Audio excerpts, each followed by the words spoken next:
श्री गुरु सत्ताय नमः। सभी को प्रणाम। परम पूज्य गुरुदेव आगे लिखते हैं, नंदनवन में पहला दिन वहाँ के प्राकृतिक सौंदर्य को निहारने, उसी में परम सत्ता की झांकी देखने में निकल गया। पता ही नहीं चला कब सूरज ढला और रात्रि आ पहुंची। परोक्ष रूप से निर्देश मिला समीपस्थ एक निर्धारित गुफा में जाकर सोने की व्यवस्था बनाने का। संभावना थी कि पुनः रात्रि को गुरुदेव के दर्शन होंगे। ऐसा हुआ भी। उस रात्रि को गुफा में गुरुदेव सहसा आ पहुंचे। पूर्णिमा थी। चंद्रमा का सुनहरा प्रकाश समूचे हिमालय पर फैल रहा था। उस दिन ऐसा लगा कि हिमालय सोने का है। दूर दूर बर्फ के टुकड़े तथा बिंदु बरस रहे थे। वे ऐसा अनुभव कराते थे मानो सोना बरस रहा है। मार्गदर्शक के आ जाने से गर्मी का एक घेरा चारों ओर बन गया। अन्यथा रात्रि के समय इस विकट ठंड और हवा के झोंकों में साधारणतया निकलना संभव नहीं होता। दुस्साहस करने पर इस वातावरण में शरीर जकड़ या ऐंठ सकता था। किसी विशेष प्रयोजन के लिए ही ये कृपा हुई है, ये मैंने पहले ही समझ लिया।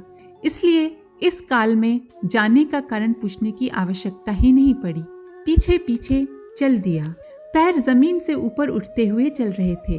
आज ये जाना कि सिद्धों को हवा में उड़ने की, अंतरिक्ष में चलने की क्यों आवश्यकता पड़ती है। उन बर्फीले ऊबड़ खाबड़ हिमखंडों पर चलना उससे कहीं अधिक कठिन था जितना कि पानी की सतह पर चलना। आज उन सिद्धियों की अच्छी परिस्थितियों में आवश्यकता भले ही ना पड़े, पर उन दिनों हिमालय जैसे विकट क्षेत्रों में आवागमन की कठिनाई को समझने वालों के लिए आवश्यकता निश्चय ही पड़ती होगी।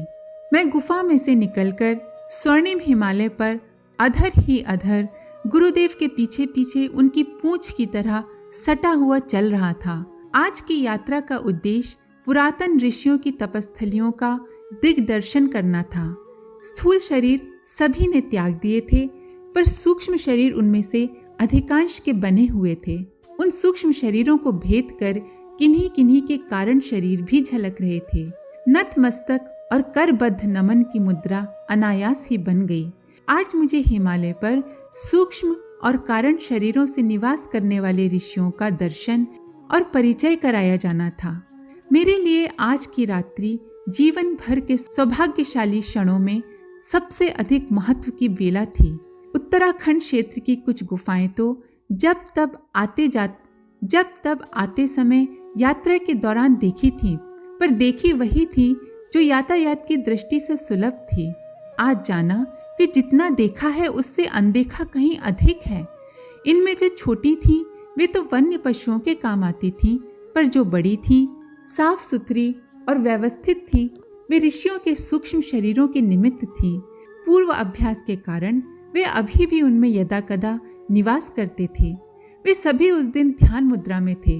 गुरुदेव ने बताया कि वे प्रायः सदा इसी स्थिति में रहते हैं, अकारण ध्यान तोड़ते नहीं। मुझे एक एक का नाम बताया और सूक्ष्म शरीर का दर्शन कराया गया। यही है विभूति, विशिष्टता और संपदा इस क्षेत्र की। गुरुदेव के साथ मेरे आगमन की बात उन सभी को पूर्व से ही विदित थी। सो हम दोनों जहाँ भी जिस जिस जगह पहुँचे उनके नेत्र खुल गए। चेहरों पर हल्की मुस्कान छलकी और सिर उतना ही झुका मानो वे अभिवादन का प्रत्युत्तर दे रहे हों। वार्तालाप किसी से कुछ नहीं हुआ। सूक्ष्म शरीर को कुछ कहना होता है तो वे वैखरी मध्यमा से नहीं, परा और पश्यंती वाणी से, कर्ण छिद्रों के माध्यम से नहीं, अंतःकरण में उठी प्रेरणा के रूप में कहते हैं। पर आज दर्शन मात्र प्रयोजन था, कुछ कहना सुनना नहीं था। उनकी बिरादरी में एक नया विद्यार्थी भर्ती होने आया, सो उसे जान लेने और जब जैसी सहायता करने की आवश्यकता समझें तब वैसी उपलब्ध करा देने का सूत्र जोड़ना ही उद्देश्य था। संभवतः यह उन्हें पहले ही बताया जा चुका होगा कि उनके अधूरे कामों को समय की अनुकूलता के अनुसार पूरा करने के लिए यह स्थूल शरीरधारी बालक अपने ढंग से क्या क्या कुछ करने वाला है एवं अगले दिनों उसकी भूमिका क्या होगी। सूक्ष्म शरीर से अंतः प्रेरणाएं उमगाने और शक्ति धारा प्रदान करने का काम हो सकता है, पर जन साधारण को प्रत्यक्ष परामर्श देना और घटनाक्रमों को घटित करना स्थूल शरीरों का ही काम है। इसलिए दिव्य शक्तियां स्थूल शरीरधारियों को ही अपने प्रयोजनों के लिए वाहन बनाती हैं। अभी तक मैं एक ही मार्गदर्शक का वाहन था, पर अब वे हिमालयवासी अन्य दिव्य आत्माएं भी मुझे अपने वाहन के काम में ले सकती थीं और तदनुसार प्रेरणा, योजना एवं क्षमता प्रदान करती रह सकती थीं। गुरुदेव इसी भाववाणी में मेरा परिचय उन सबसे करा रहे थे। वे सभी बिना लोकाचार शिष्टाचार निभाए, बिना समय शेप किए एक संकेत में उस अनुरोध की स्वीकृति दे रहे थे। आज रात्रि की दिव्य यात्रा इसी रूप में चलती रही। प्रभात होने से पूर्व ही गुरुदेव मेरी स्थूल काया को निर्धारित गुफा में छोड़कर अपने स्थान को वापस चले गए। आज ऋषि लोक का पहली बार दर्शन हुआ। हिमालय के विभिन्न क्षेत्रों, देवालय, सरोवरों, सरिताओं का दर्शन तो यात्रा काल में पहले से होता रहा।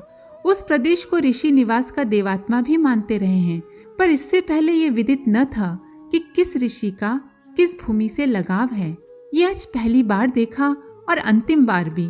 वापस छोड़ते समय मार्गदर्शक ने कह दिया कि इनके साथ अपनी ओर से संपर्क साधने का प्रयत्न बिल्कुल मत करना, उनके कार्य में बाधा मत डालना। यदि किसी को कुछ निर्देशन करना होगा तो वे स्वयं ही करेंगे। हमारे साथ भी तुम्हारा यही अनुबंध है कि अपनी ओर से द्वार नहीं खटखटाओगे। जब हमें जिस प्रयोजन के लिए जरूरत पड़ा करेगी स्वयं ही पहुंचा करेंगे और उसी पूर्ति के लिए आवश्यक साधन जुटा दिया करेंगे। यही बात आगे से तुम उन ऋषियों के संबंध में भी समझ सकते हो जिनके की दर्शन प्रयोजनवश तुम्हें आज कराए गए हैं।